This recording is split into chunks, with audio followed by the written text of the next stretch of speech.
நான் பெற்ற செல்லாம் உன்னை மடியில் உட்கார வச்சு மார்பகத்தில் பால் கொடுத்து இந்த மையமும் கன்னத்தில் வைக்கிற நேரம் ஏன் தெரியுமா? இந்த உலகத்தில் கருவறைங்கிறது ரெண்டு தான்ப்பா. ஒன்று தெய்வம் அமர்ந்திருக்கும் கருவறை, இன்னொன்று தாய் குழந்தையை சுமக்கும் கருவறை.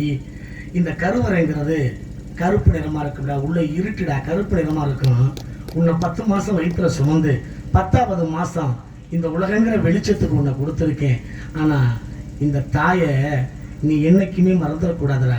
நீ இருந்த கருவறையான இந்த தாயினுடைய இந்த வயிற்றை நீ என்னைக்கும் மறந்துடக்கூடாது என்பதற்கு அடையாளமாக தாண்டா இந்த கருப்பு நிறமான மையம் கன்னத்திரி நெத்தியில் வைக்கிறேன்னு அழகா அம்மா இன்னைக்கு சொல்லி கொடுத்தாலே அதை கூட நம்மளால மறந்துட்டானே. என்ன பண்ணுறது? ஆமாம், இப்படியெல்லாம் நிகழ்வு நடக்கக்கூடிய விதமான ஒரு காரணம் இருந்தால் நம்முடைய பெருப்பிட்ட அழகான விதமான பெருமையான இந்த இடத்தை வைத்து பார்க்கின்ற பொழுது ஒரு 4 நாளைக்கு முன்னால் நம்முடைய சூப்பர் சிங்கர் புத்திசேர்த்தி பேசினார். ஒரு 9 மணி இருக்கும் லைனில் வர்றாரு. என்ன சொன்னார்?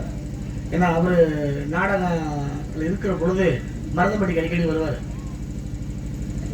எதுக்கு வருவார்? மருதம்பட்டிக்கு வருவார். ஆமாம், அங்கே நான் இருப்பேன். நாடகம் இல்லாத நேரத்தில் வந்து வருவார். உட்காந்து 2 பேரும் உட்காந்து இந்த கதைகள்லாம் தயார் பண்ணுவோம்.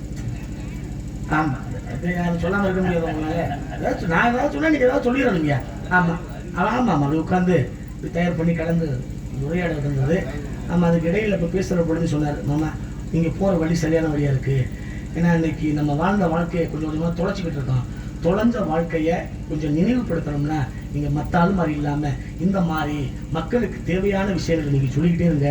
நீங்கள் இன்னும் இந்த நாடகத்தில் சிறப்பாக வருவீங்கன்னு சொல்லி எனக்கு ஒரு ஆசீர்வாதம் கொடுத்தாரு நம்ம முத்துச்சிற்பி அவர்கள். அதனால தான் நான் இன்றைக்கி உங்களெல்லாம் தேடி அற்புதமான விஷயங்களை.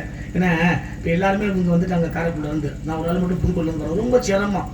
காலையில் என் வீட்டுக்கு முன்னால் ஒரு கோயில் காலையில் கும்பாபிஷேகம். என் வீட்டில் 20 தலைக்கட்டை நான் ஒரு ஆள் நான் இங்கே நிற்கிறேன்.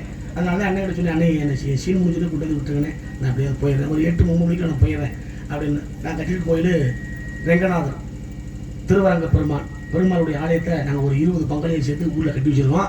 நாளைக்கு அங்கு வருஷாபிஷேகம், கும்பாபிஷேகம் முடிஞ்சிருச்சு, வருஷாபிஷேகம் கும்பாபிஷேகம் நடத்துவோம் அப்படி நிகழ்வு. அதனால தான் இன்னும் போயிட்ட அற்புதமான விஷயங்களை நான் பகிர்ந்துக்கணும். இன்னும் நிறைய விஷயங்கள் கூட உங்கள்கிட்ட சேர்க்கணும் என்பதே என்னுடைய கடமை. இருந்தாலும் கூட அற்புதமான அழகான பெருமையான இந்த குறிஞ்சி இடத்தை வைத்து பார்க்கின்ற பொழுது இந்த இடத்தை விழிக்கணும் நினைத்தார்